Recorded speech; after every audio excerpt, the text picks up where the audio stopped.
Okay, welcome to our YouTube channel. पहिलो च्याप्टरको हाम्रो second part जुन हामी पहिलो भिडियोमा सेट अपरेसनहरू पढ्यौँ। अब त्यही सेट अपरेसनमा बेस्ड भएको एकदम इम्पोर्टेन्ट क्वेसन्सहरू theorems based on set operations यानी युनियन इन्टरसेक्सन डिफरेन्स र कम्प्लिमेन्टको कन्सेप्टलाई युज गरेर केही इम्पोर्टेन्ट क्वेसन्सहरू गर्दैछौँ। एउटा छ थ्योरमको रूपमा डिमोर्गेन्स ल भनेर धेरै पटक सोधेको छ 2073 2024 अरू पनि सोधेको छ। डिमोर्गेन्स लमा हामीले के सिक्छौँ हुन त इक्जाममा यसको स्टेटमेन्ट दिएको हुन्छ प्रुभ गर्न भनेको हुन्छ। तर यदि क्वेसन यस्तो आयो स्टेट एन्ड प्रुभ डिमोर्गेन्स ल त कसरी गर्ने तपाईलाई स्टेटमेन्ट हेरौँ। For any two non-empty sets A and B कुनै पनि दुईटा सेटहरू छन् A र B नन इम्प्टी छन्। त फर्स्टमा के छ A युनियन B को whole complement is equal to A complement intersection B complement. र सेकेन्डमा A इन्टरसेक्सन B को whole complement equal to A complement union B complement. त यो दुईटा डेफिनेसन हो, दुईटा स्टेटमेन्ट छ डिमोर्गेन्स लको। पहिलोमा युनियन छ अनि इन्टरसेक्सन छ दोस्रोमा।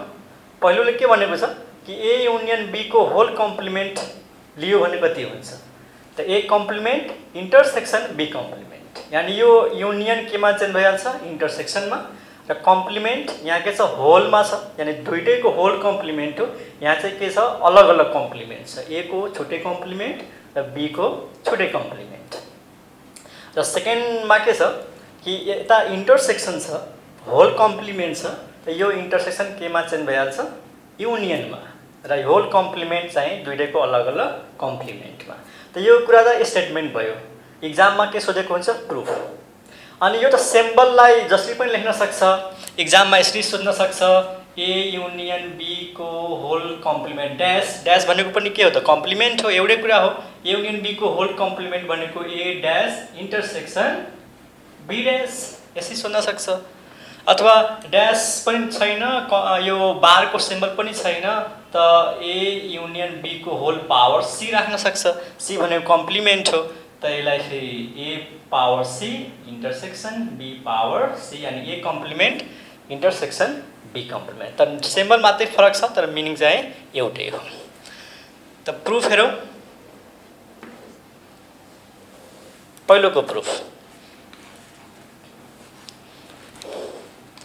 ओके A युनियन B को होल कम्प्लिमेन्ट यो कम्प्लिमेन्ट हो। त पहिला हामीले कम्प्लिमेन्टको डेफिनेसन लेख्नु पर्यो। यहाँ छ कम्प्लिमेन्टको डेफिनेसन A को कम्प्लिमेन्ट भनेको के हो त्यस्ता यक्षहरू जुन A मा छैन। त यो कसको कम्प्लिमेन्ट हो A युनियन B को त यसलाई यसरी लेख्ने the set of all x such that x does not belong to A union B मतलब जसको कम्प्लिमेन्ट हो त्यसमा डज नट बिलोङ टु हुन्छ। A को कम्प्लिमेन्ट हो त A मा डज नट बिलोङ टु हुन्छ x। कम्प्लिमेन्ट भन्ने पनि त्यही हो जसको कम्प्लिमेन्ट हो त्यसमा पर्दैन। त A युनियन B को कम्प्लिमेन्ट हो त त्यो यक्स चाहिँ A युनियन B मा पर्दैन। अब x does not belong to A union B यसको मतलब के त अघि मैले भनेको थिएँ नि इम्पोर्टेन्ट नोटहरू छ युनियन पढाउँदाखेरि त युनियनमा डज नट बिलोङ टु छ। हामीलाई थाहा छ कि युनियनको केसमा बिलोङ्स टु आयो भने हामी अर लेख्छौँ तर यहाँ त डज नट बिलोङ टु छ त्यही के लेख्छौँ एन्ड। त्यसरी यहाँ लेख्ने x does not belong to A and x does not belong to B। ठिक छ युनियनमा डज नट बिलोङ टु छ त्यही भएर एन्ड आयो। यहाँ बिलोङ्स टु भएको भए अर हुन्थ्यो। x does not belong to A it means what x A मा छैन भने कहाँ हुन्छ होला पक्कै पनि A कम्प्लिमेन्टमा। यहाँ हेरौँ A मा छैन कहाँ हुन्छ A कम्प्लिमेन्ट। त्यसै गरी B मा छैन भन्ने कहाँ हुन्छ बी कम्प्लिमेन्टमा अनि यो x हेरौँ त A कम्प्लिमेन्टमा पनि छ र B कम्प्लिमेन्टमा पनि छ, मतलब x कहाँ छ त यो दुईटा सेटको इन्टरसेक्सनमा। x belongs to A complement and x belongs to B complement. It means x is common member. त्यसैले x belongs to A complement intersection B complement, and this is nothing but the set A intersection A complement intersection B complement. यो भनेको यो नै हो। त यो left hand side यो right hand side के भयो, प्रुभ भयो। 2 number A intersection B complement। त्यसलाई पहिला के लेख्ने, the set of all x such that x does not belong to A intersection B। किनकि यहाँ A intersection B छ अनि होल कम्प्लिमेन्ट छ, त्यसैले यो कस्तो सेट हो त, त्यस्ता एक्सहरुको सेट हो जुन एक्सहरु A intersection B मा पर्दैन। अब A intersection B मा छैन भने अघि लेखेको नोट, इन्टरसेक्सन भनेको हामी एन्ड बुझ्छौं, कुनै एलिमेन्ट दुईटा सेटको इन्टरसेक्सनमा छ त एन्ड भनेर बुझ्छौं, तर त्यही element does not belong to जब हुन्छ नि हामी अर भनेर बुझ्छौं। त्यसैले यसको मतलब के हो, x does not belong to A or x does not belong to B है। इन्टरसेक्सन छ ख्याल गर्ने, यहाँ डज नट बिलोङ टु छ, त्यही भएर यहाँ के हुन्छ अर। इन्टरसेक्सन भएर यदि बिलोङ्स टु छ त हामीले यसलाई यसरी खोल्छौं, x belongs to A and लेख्छौं यहाँतिर, अनि x बिलोङ्स टु B। तर यहाँ डज नट बिलोङ टु भयो भने यहाँ के भइहाल्छ, अर भइहाल्छ। And this is the set of all x such that x does not belong to A। फेरि त्यही केस आयो, x A मा छैन भने कहाँ हुन्छ, कम्प्लिमेन्टमा, त x belongs to A complement। और अनि x B मा छैन भने कहाँ हुन्छ, B कम्प्लिमेन्टमा। अनि दुईटा सेटको बीचमा के छ, और यहाँ बिलोङ्स टु मतलब union, x belongs to A complement union B complement, यानी x कहाँ हुन्छ त, यसको र यसको युनियनमा, किन बीचमा और छ, यहाँ बिलोङ्स टु छ, त this is nothing but the A complement union B complement and प्रुभड। त यो धेरै पटक सोधेको क्वेशन छ, डी मोर्गन्स ल। नेक्स्ट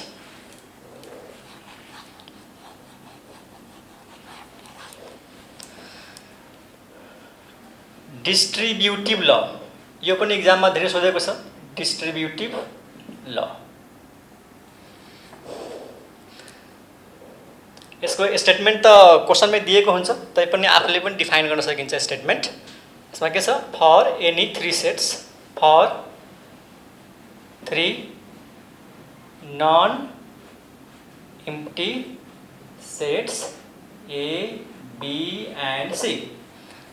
पहिलो A union B intersection C equal to A union B intersection A union C। यसमा कस्तो छ, नामबाट थाहा हुन्छ डिस्ट्रिब्युटिभ ल, मतलब यसमा युनियन र इन्टरसेक्सनको कम्बिनेसन हुन्छ।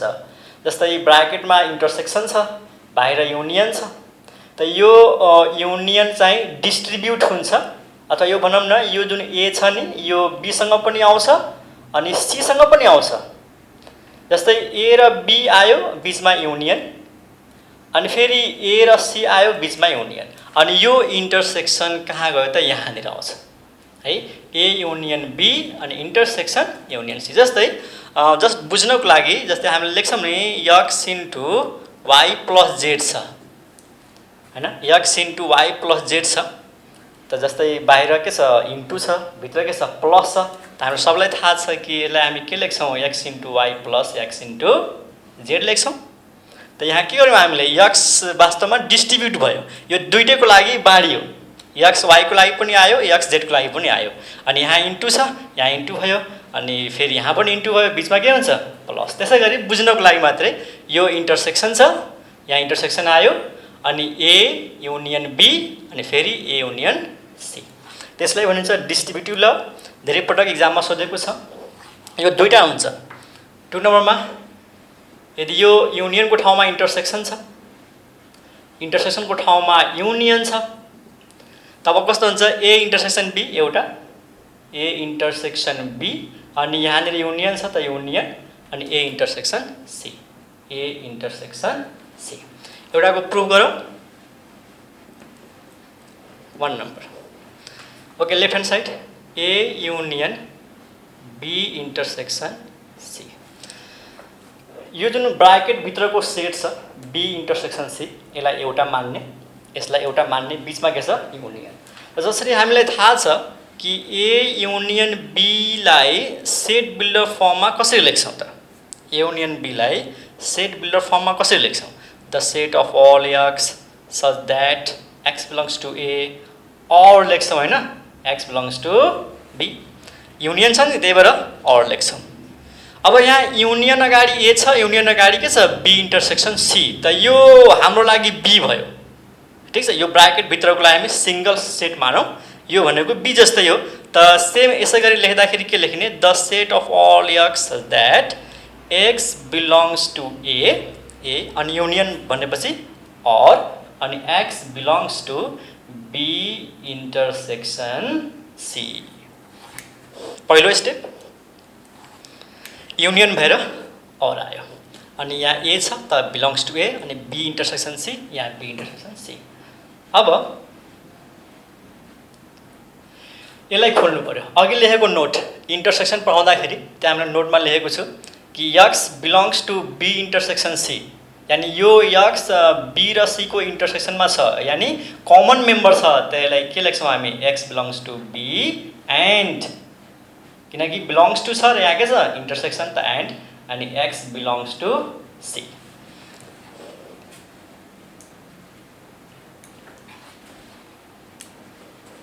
यसलाई ब्राकेटमा राख्ने है, यसलाई खोल्दाखेरि यसरी लेख्ने, यहाँ इन्टरसेक्सन छ त्यही भएर के आयो एन्ड आयो, अनि बिलोंग्स टू छ त्यही भएर यहाँ बिलोंग्स टू, यहाँ बिलोंग्स टू।